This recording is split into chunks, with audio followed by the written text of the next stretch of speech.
Hello မင်္ဂလာပါ MITDC ကွန်ပျူတာသင်တန်းကျောင်းနဲ့ကြိုဆိုပါရစေကျွန်တော်ဒီနေ့မျှဝေပေးမယ့်သင်ခန်းစာကတော့ Microsoft Word Lesson 14ပေါ့နော်Microsoft Word Lesson 14နဲ့ပတ်သက်ပြီးတော့ကျွန်တော်ဒီဗီဒီယိုသင်ခန်းစာဖိုင်လေးထဲမှာအသေးစိတ်ရှင်းပြမှာဖြစ်ပါတယ်ဒီဗီဒီယိုသင်ခန်းစာဖိုင်ကိုမစတင်ခင်မှာကျွန်တော်တို့ရဲ့ YouTube Channel ကို Subscribe မလုပ်သေးဘူးဆိုရင် Subscribe လေးလုပ်ထားပေးဖို့တောင်းဆိုပါတယ်အကယ်၍ဒီနေရာမှာဒီအနီရောင်ဘာတန်းလေးပေါ့နော် Subscribe မလုပ်သေးဘူးဆိုရင်ဒီအနီရောင်ဘာတန်းလေးကို Subscribe လေးလုပ်ပေးပါဒီအနီရောင်ဘာတန်းဘေးနားမှာရှိတဲ့ဒီ Notification bell လေးကိုလည်း on ကိုနှိပ်ပေးခဲ့ပါနော်ကြည့်ဒါဆိုရင်တော့ကျွန်တော်တို့ဒီသင်ခန်းစာကိုစတင်ပါတော့မယ်ဒီ Microsoft Word ကိုဖွင့်လိုက်တယ် Microsoft Word ကိုဖွင့်လိုက်တဲ့အခါမှာအဓိကသင်ပေးတော့မှာကြတော့ Page Setup ရဲ့ Docket Option ရဲ့ပေါ့နော် Page Setup ရဲ့ Docket Option နဲ့ပတ်သက်ပြီးတော့ကျွန်တော်ကရှင်းပြပေးမှာဖြစ်ပါတယ်ကြည့်ဒါဆိုရင်တော့ကျွန်တော်ကနေပြီးတော့အရင်ဆုံးlayout ကိုသွားပါတယ်layout မှာနေပြီးတော့layout မှာနေပြီးတော့ size မှာနေပြီးတော့ A4 ပေါ့နော်size မှာနေပြီးတော့ A4 ကိုရွေးတယ် A4 ကိုရွေးပြီးရင်ကျွန်တော်တို့ဒါကြတော့ column ဒီ column ပေါ့နော် column မှာနေပြီးတော့ကိုက column ဘယ်နှခုယူမလဲပေါ့နော်ဒီ page setup မှာဆိုရင်ပြီးရင် orientation ကနေပြီးတော့ landscape ယူမယ်ဆိုရင်လည်း landscape ယူမယ်ပေါ့နော်landscape ယူမယ်ကဲရဒါလေးတွေကိုကျွန်တော်တို့ကနေပြီးတော့အကုန်လုံးဖြတ်လိုက်တော့မယ်ဆိုရင်တော့ဒီ base page ကိုနှိပ်ပြီးတော့ဖြတ်လို့ရပါတယ်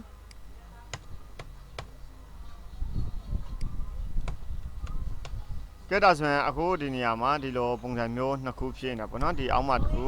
အပေါ်မှာတစ်ခုအောက်မှာတစ်ခုပေါ့နော်အဲ့ဒါလေးတွေကိုကျွန်တော်တို့ကနေပြီးတော့ပြန်ပြီးတော့ဒီ one column ထားလိုက်မယ်ဆိုရင် one column ထားလို့ရပါတယ်one column ပေါ့နော်ပြီးတော့ size မှာလည်း A4 orientation မှာportrait လောက်လိုက်မယ်ပေါ့နော်ဒါဆိုရင်ဒီမှာ column နှစ်ခုဖြစ်တော့တယ်နော်ဒီကိုကြည့်မယ် one column size ကနေပြီးတော့ A4 orientation မှာ landscape ယူမယ်ဆိုရင်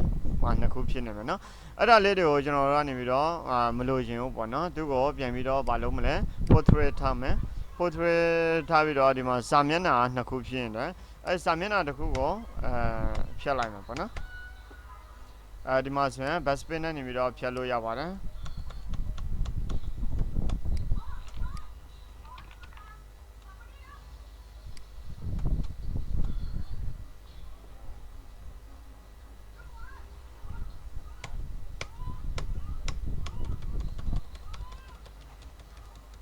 ဒါဖြတ်တဲ့အခါမှာ control ရယ် base page ရယ်နဲ့ဖြတ်လို့ရသလို delete နဲ့လည်းဖြတ်လို့ရပါတယ်ကိုမလို့ရှင်တဲ့စာသားလေးတွေကိုဒီလိုမျိုး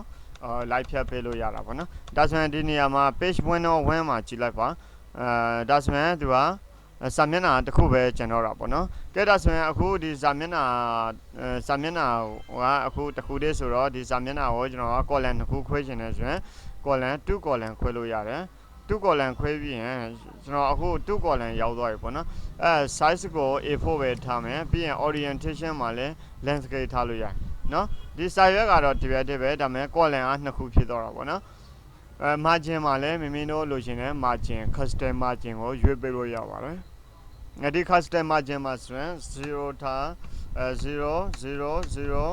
စာအုပ်ချုပ်တဲ့အသားကိုကြတော့ကျွန်တော်တို့ကနေပြီးတော့ 0.5 ထားပေးလို့ရပါတယ်ပြီးရင် okay နှိပ်ပါမယ်နော်ကဲဒါဆိုရင်ဒီလိုမျိုးအနေထားတွေဖြစ်သွားပြီ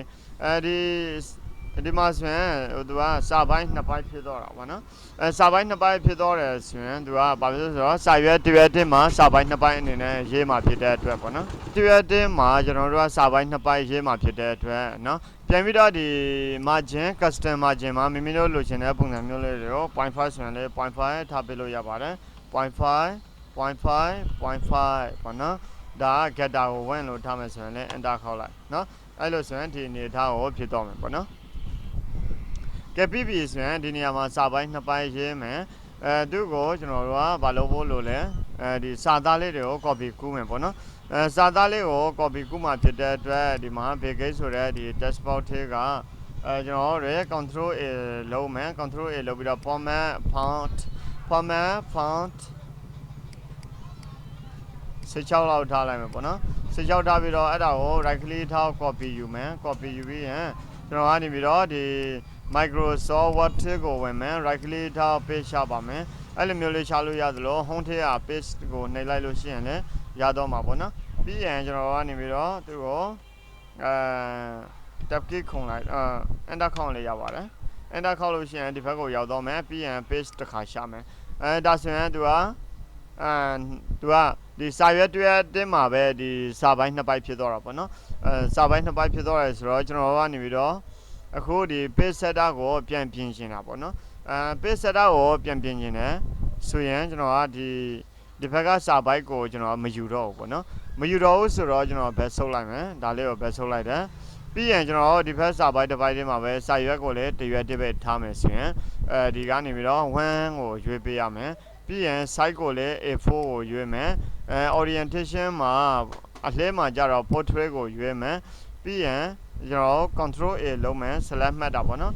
control A ဆိုတာ select မှတ်တာကိုပြောတာဖြစ်ပါတယ်ပြီးရင်ကျွန်တော်ကနေပြီးတော့ home ထဲမှာ site မိမိတို့လိုချင်တဲ့ site အနေထားလေးတွေကိုအကြည့်သေးလုပ်ပေးလို့ရပါတယ်ပြီးရင်ကျွန်တော်နေပြီးတော့ဒီနေရာမှာဒါလေးကြတော့ justify control J ပေါ့နော်justify လုပ်တယ်လို့ခေါ်ပါတယ်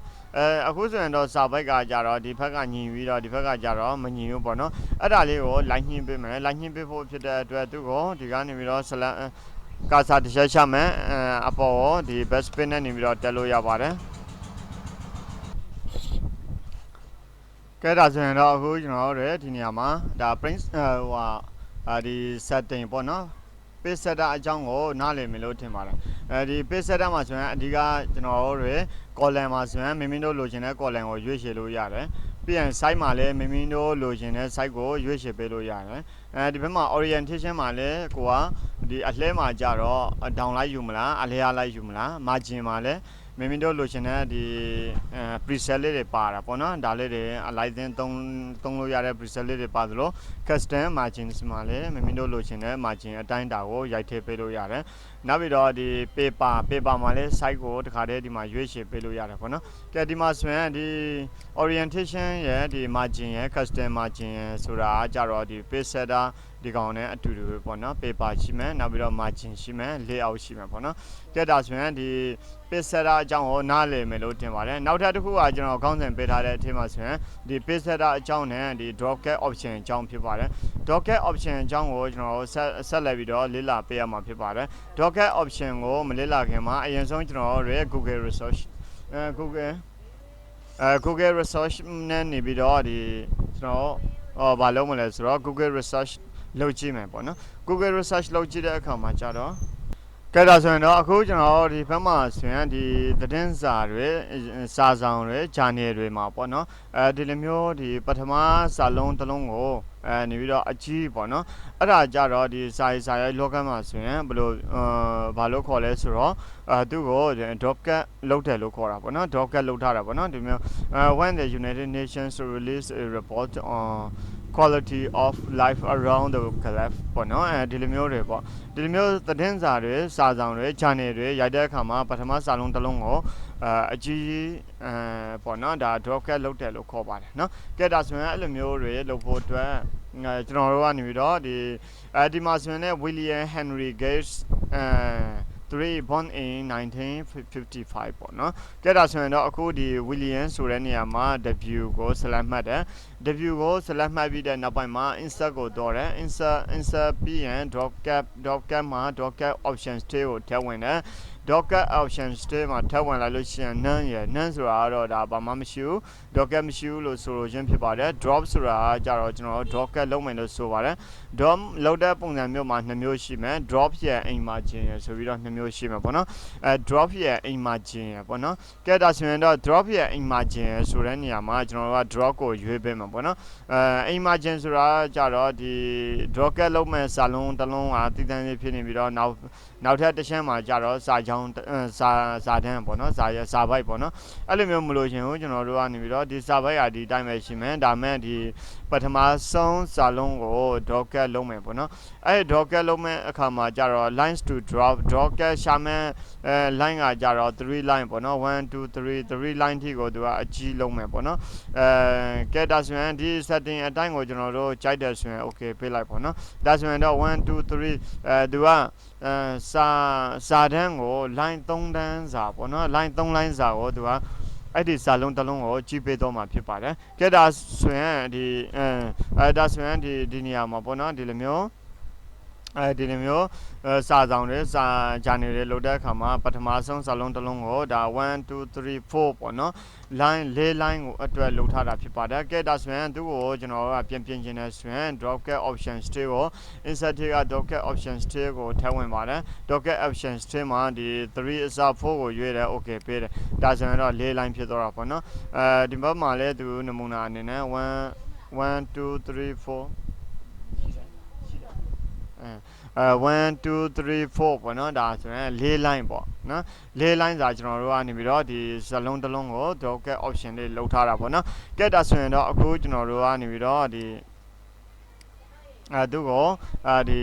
4 line စာလောက်ထားတာပေါ့နော်ဒီနေရာမှာသူကို font လေးတွေပြောင်းလို့ရတယ် font ပြောင်းမယ်ဆိုရင်တော့ဒီ home ထဲမှာမိမိတို့လိုချင်တဲ့ time newsroom မယ်ဆိုရင်လည်း time newsroom မယ်ရိုက်ထည့်ပေးလို့ရပါတယ်ကဲဒါဆိုရင်ဒီလိုမျိုးအနေအထားတွေရလာပြီကဲနောက်ထပ်သူကိုဒီ insert ထဲကိုဝင်ပြီးတော့ docket options ထဲကိုထည့်ဝင်တယ် docket options ထဲမှာ distance from text ဆိုတဲ့ဟာလေးကိုနားလည်ဖို့လိုပါတယ် distance from text ဆိုတာကြတော့ဒီစာသားကိုကျွန်တော်ကနေပြီးတော့ဒီ